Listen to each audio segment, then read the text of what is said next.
নমস্কার, Binoy Ghosh. Welcome to my educational channel. আজকে একটি ছোট্ট শেয়ার নিয়ে আলোচনা করব। রেল কোম্পানি স্টক, যে একটা বড় পরিমাণ অর্ডার পেয়েছে এবং ফান্ডামেন্টালি স্ট্রং কোম্পানি, ঠিক এরকম একটি শেয়ার নিয়ে আমরা আজকে আলোচনা করব। এবং আগামী দিনে এই স্টকটি হয়তো একটা ভালো রেজাল্ট দিতে পারে এবং শর্ট টার্মও হয়তো একটা ভালো গেন আসতে পারে। আমরা একটা জিনিস দেখতে পাচ্ছি, মার্কেটটা যদি আমরা কয়েকদিন ধরে দেখি, দেখা যাচ্ছে নিফটি একটা রেঞ্জ বাউন্ড জায়গায় চলছে। আমরা সেই রেঞ্জ বাউন্ড জায়গাটা দেখতে পাচ্ছি ঠিক 24,500 থেকে ঠিক 25,200। যতক্ষণ না উপরের রেজিস্ট্যান্স 25,200টা ভেঙে উপরে যাচ্ছে, ততক্ষণ একটা খুব ভালো মুভমেন্ট আমরা পাবো না। আবার এদিকে কিন্তু আবার 24,500 এই লেভেলটাও কিন্তু আবার ভাঙতে পারছে না। আজকেই যেমন যদি আমরা দেখি, সকালে 24,526-এর কাছে এলো নিফটি, 24,500কে ভাঙতে পারলো না। লাস্টে বেশ ভালো জায়গায় ক্লোজ দিল, যদিও মাইনাসে বন্ধ হয়েছে 34 পয়েন্ট, 24,700-র উপরে বন্ধ হয়েছে। আর ব্যাঙ্ক নিফটি তো অনেকটা বাড়িয়েছে, আজকে 153 পয়েন্ট প্লাসে বন্ধ হয়েছে। তো আলটিমেটলি নিফটির যে একটা রেঞ্জ বাউন্ড, সেটা একটা ফলো হচ্ছে, কিন্তু ওভারঅল মার্কেট যে বিশাল পড়ছে তা নয়। নিফটি একটা রেঞ্জ বাউন্ডে চলছে। আজকে সিডিএসএল দেখেছেন কিভাবে বেড়েছে, যাই হোক সেগুলো তো আপনারা নিশ্চয়ই দেখেছেন। আজকে সকালের দিকে যে স্টকগুলো অনেকটা পড়ে গিয়েছিল, পরে অনেকটা রিকভারি দিয়েছে। শ্রীরাম ফিন্যান্স একটা ভালো রিকভারি দিয়েছে। রেলের স্টকগুলো সকাল থেকে আজকে একটা পজিটিভ মুভমেন্টে ছিল। তো আলটিমেটলি আজকে আগে আমরা দেখলাম লাস্ট ফ্রাইডে এফআই অনেকটা সেল করেছে 6,449 crore শেয়ার, হোয়ারাস ডিআই সেখানে কিন্তু 9,000 কোটি টাকার উপরে বাই করলো। তো ডিআইআই কন্টিনিউ একটা ভালো পজিশনে আছে, কন্টিনিউ ভালো একটা বাই করে যাচ্ছে। এফআইআই সেল করলেও অতটা এফেক্ট দিতে পারছে না। আর এখন যে মার্কেট রেঞ্জ বাউন্ডে চলছে, এটা একটা নিছকই ছোটোখাটো কারেকশন। এটা মনে হয় যদি 24,500 না ভাঙে উপরের লেভেলে থাকে, তাহলে আগামী দিনে মার্কেট অনেকটা ভালো জায়গায় পৌঁছতে পারে। আর ওভারঅল ওয়ার্ল্ড মার্কেটের দিকে দেখলে দেখা যাবে একটা জাস্ট একটা মিক্সড ট্রেন্ড চলছে, না খুব বেশি না খুব কম। আমেরিকান মার্কেট একটু নেগেটিভ ট্রেন্ডে আছে, আর ইউরোপিয়ান মার্কেটও একটু নেগেটিভ ট্রেন্ডে আছে।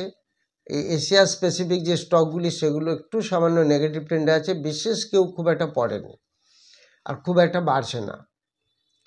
তো এখন যেটা মেন ব্যাপার, সেটা হলো যে আজকে যে স্টকগুলো আমরা দেখলাম, বিশেষ করে মার্কেট স্ট্যাটিস্টিক্স যেটা আমরা দেখতে পেলাম, যে সেক্টর পারফরমেন্স হিসাবে কিন্তু রিয়েলিটি সেক্টর অনেকটা বেড়েছে, পিএসইউ ব্যাংক সেক্টর হিসাবে অনেকটা বেড়েছে, এফএমসিজিও বেড়েছে। আজকে পড়েছে নিফটি মেটাল আর আইটি একটু একটু করে পড়েছে। তো এমত অবস্থায় মার্কেট একটা রেঞ্জ বাউন্ডে চলছে বলে বিশেষ মার্কেট না পড়তে পারছে না বাড়তে পারছে। আর এই আজকে যদি আমরা দেখি মার্কেট স্ট্যাটিস্টিক্স, যেভাবে ইকুইটিতে বেশ কয়েকটি শেয়ার বেড়েছে, যেখানে অ্যাস্ট্রাজেনিকা ফার্মা 17% বেড়ে গেছে, সিডিএসএল 10% বেড়ে গেছে, ইয়েস ব্যাংক আজকে একটা ভালো মুভমেন্ট দিয়েছে। তো সেই হিসাবে আর যদি পড়ার দিকে আমরা দেখি, টপ লুজার্সে কিন্তু সেইভাবে স্টক অত পড়েনি। নিভা বোপাক আগেও পড়েছিল। এমএমটিসি যে পরিমাণ বেড়েছিল, প্রায় 3 দিন টানা 20 থেকে 30% বাড়িয়েছিল, আজকে প্রায় 9%-এর মতো ফেলেছে এমএমটিসি। আইটিআইও 5%-এর মতো পড়েছে। তো মার্কেট সেইভাবে খুব একটা রিয়্যাক্ট করছে না, বা প্রচুর স্টক যে খুব অনেক পড়ে যাচ্ছে তাও নয়। তো ওভারঅল মার্কেট ঠিকই আছে, সেইভাবে ভয় পাওয়ার খুব একটা কারণ দেখছি না। আর আপনারা কমেন্ট সেকশনে যা যা কমেন্ট দিয়েছিলেন সেগুলো বলবো। তার আগে 8th যে একটা ব্যাচ শুরু হওয়ার কথা ছিল 8 জুনে, সেটাতে আর কোনো সিট খালি নেই। এবার যে ব্যাচটা শুরু হবে আগস্টের ফার্স্ট উইকে শুরু হচ্ছে 3 তারিখ সানডেতে। নেক্সট আগস্টের 3 তারিখ সানডেতে শুরু হচ্ছে। আর ক্রিপ্টোর যে ক্লাসটি 29 তারিখে অফলাইন ব্যাচ চালু হবে সেটাও শুরু হচ্ছে। এবার আপনারা যা যা কমেন্ট সেকশনে দিয়েছেন, আপনারা প্রচুর স্টক না দেখে দিচ্ছেন, সেগুলো যদি আমরা দেখি, যেমন অনেকে বলেছেন Raymond, IRFC, Reliance Power, Bajaj finance, ONGC, Shriram finance, ITC, Jindal সহ এই স্টকগুলো আমি এই কদিনের মধ্যেই বলেছি আপনারা একটু দেখে নেবেন, বা আপনারা হয়তো দেখার সময় পাচ্ছেন না বলে ওই একটু একটু করে ভিডিওটা দেখতে দেখতে হয়তো 2-1 মিনিট দেখেন, তারপরে বেরিয়ে আসেন, যার ফলে এটা আপনাদের একটা প্রবলেম হচ্ছে। ভিডিওগুলো দেখলে পুরো দেখতে পাবেন। অনেকে সুজলন সম্বন্ধে জানতে চেয়েছেন, ইন্দ্রনীল কাঞ্জিলাল, দিব্যেন্দু কর্মকার, জয়দেব দাস, দীনবন্ধু মাহাতো, দুবে গেমার্স। দেখুন, দুবে গেমার্স বলে তো কোনো নাম হয় না, এগুলো আমি নিতে পারবো না। আপনারা নামটা পুরো লিখবেন, তাহলে একটু সুবিধা হয়। ছদ্মনামগুলো অসুবিধা আছে। সুজলনের ব্যাপার দেখুন, এই কদিন আগে সুজলন নিয়ে বলেছি, একটা শর্টসও বলেছিলাম। সুজলনের যেটা হয়েছে, এফআই একটা ভালো বাই করেছে এবং একটা ভালো প্রফিট করেছে। তো সুজলন তো আগামী দিনে একটু ভালো হবার চান্সও আছে, কদিন তো একটু ভালো হয়েওছে। আর সালাসার টেকনো একটু ওয়েট করুন, মনে হয় একটু বাড়ার জায়গায় আসছে, আর কিছু খবর আছে সালাসার টেকনো। কার্তিক মণ্ডল জানতে চেয়েছেন, আইডিয়া 7 টাকা 24 করে কিনেছি, কিন্তু এখন দাম 6 টাকা 92, ধরে রাখবো নাকি সেল করব। এই স্টকটি বাড়ার কি চান্স আছে, এখন কি করব? দেখুন, এফআইআই ডিআই এখান থেকে অনেক বেরিয়ে গেছে। একটাই মাত্র ভরসা, গভর্নমেন্টের হাতে প্রচুর স্টক আছে, 49%, এটুকুই মাত্র ভরসা যাদের কাছে আইডিয়া, ভোদাফোন আছে। এটা তো জানেন, কোম্পানি প্রচুর লস মেকিং কোম্পানি, প্রচুর ডেপ্ট আছে কোম্পানির, এর ইপিএস সমস্ত কিছু নেগেটিভ। তো যাই হোক, লস কিছুটা কমেছে ভোদাফোনের। খুশি রক্ষী জানতে চেয়েছেন, কোনো স্টকের ডিভিডেন্টের এক্স ডেটের দিন যদি কোনো স্টক 3টে পরে বেচে দিই, তাহলে কি ডিভিডেন্ড পাবো? পাওয়া যাবে ডিভিডেন্ড, সেদিনকে বেচলো। সুজয় মুখার্জি জানতে চেয়েছেন, এক্সাইড ইন্ডাস্ট্রিজের ফান্ডামেন্টাল কীরকম। এক্সাইড ইন্ডাস্ট্রিজের ফান্ডামেন্টাল বেশ ভালো, এবং এরা তো জানেন ব্যাটারি তৈরি করে, এই স্টকটা ভালোই আছে। ডিভিডেন্ডও 2 টাকা করে দিয়েছে, প্রফিটও বেড়েছে। কমল কৃষ্ণ রায় জানতে চেয়েছেন, বেলরাইস ইন্ডাস্ট্রিজ লিমিটেড শেয়ারটা আইপিওতে পেয়েছি, এর দাম বাড়ছে না। দেখুন, এটা তো সবে কদিন এসেছে, তো এটা একটু হোল্ড করুন। এটা অ্যাকচুয়ালি অটোমেটিভ কম্পোনেন্ট ম্যানুফ্যাকচারিং করে 2, 3 and 4 হুইলার্স। এর একটা বিদেশে ভালো মার্কেট আছে, সেই মার্কেটটা হচ্ছে অস্ট্রেলিয়া, স্লোভাকিয়া, ইউকে, জাপান, থাইল্যান্ডে একটা ভালো মার্কেট আছে। এটা কিছু ওয়েট করুন, জাস্ট রিসেন্ট এসেছে। সুরজিৎ দত্ত জানতে চেয়েছেন, মর্নিং শর্টসগুলো কিভাবে দেখতে পাবো। মর্নিং শর্টসগুলো ইউটিউবে দেয়া থাকে, ইউটিউব খুললে দেখতে পাবেন, কোনো অসুবিধা হবে না। নীলিমা রুদ্রপাল জানতে চান, জিএমআর পাওয়ার 113, 1000 শেয়ার বাই করেছি, 3 ইয়ার্স হোল্ড করলে কেমন হবে। দেখুন, 3 ইয়ার্স হোল্ড এটা অনেক বড় লং টার্মে যে সবসময় সব কিছু ভালো হয় তা নয়। আপনার কাছে যে শেয়ারটা হোল্ডিংয়ে আছে, যদি আপনি রাখতে চান লং টার্ম, আপনাকে কি কি দেখতে হবে। আপনাকে কোয়ার্টারলি যে রেজাল্ট হচ্ছে বছরে 4 বার, প্রত্যেকটা কোয়ার্টারে আপনাকে ফলো করতে হবে ইপিএস বাড়ছে কিনা, আরওসি বাড়ছে কিনা, আরওই বাড়ছে কিনা। এই সমস্তগুলো লক্ষ্য করে যদি দেখেন যে বাড়ছে, দেন ওকে। যদি দেখেন যে এগুলো পড়ছে, পরপর 2টো কোয়ার্টারে একটু কমে গেল, তখন এটা একটা অ্যালার্ট হয়ে যাবেন, এটা থ্রেটের মধ্যে চলে আসবে, তো তখন বেরিয়ে যাবেন। 3 বছরের মধ্যে আপনাকে এইগুলি সব দেখতে হবে। সলমন মণ্ডল জানতে চেয়েছেন, সলম মণ্ডল, ইলেকট্রনিক স্মার্ট ইন্ডিয়া 117 করে বাই করেছি, 750 শেয়ার, কী করব যদি কিছু বলেন। এটা অনেকটা পড়ে গেছে অবশ্য, উপর থেকে প্রচুর পড়েছে। আর ডিআই এবং এফআইআর কাছে একটা ভালো স্টক আছে, বিশেষ করে ডিআইয়ের কাছে প্রায় 18.5% শেয়ার আছে, ফেস ভ্যালু 10 টাকা আছে, এটার দাম এখন 127 টাকা চলছে, ওয়েট করুন। আদারওয়াইজ এটাকে আরেকটু, যেহেতু অনেকটা পড়ে গেছে, একটু অ্যাভারেজ করে নিন। ভবানী প্রসাদ মিত্র জানতে চেয়েছেন, AWL 336 করে কেনা আছে, এটার দাম বাড়ছে না। তো এটা অ্যাকচুয়ালি দেখুন অনেকটা পড়ে গেছে, যদিও এটা একটা এফএমসিজি গ্রুপের কোম্পানি, তবুও কিন্তু এটা প্রচুর পড়ে গেছে। এখন আপনার এভারেজ করা ছাড়া কোনো উপায় নেই। রোহিত মল্লিক জানতে চেন, জামানা অটো 129 বাই করা আছে, 1 ইয়ার হয়ে গেল, এখন কি করব। এখন তো দেখুন এটা তো 90 টাকার কাছে এসেছে, বেশ কিছুটা পড়েছে। এখন একটু অ্যাভারেজ করে নিন, আদারওয়াইজ একটু ওয়েট করুন, ওয়েট করে একটু দেখুন। অনিন্দিতা রক্ষিত টিটাগড় 980 করে কেনা আছে, কিছুদিন আগে 974 অবধি এসেছিলো, তারপর আবার কমে গেছে, কি করব।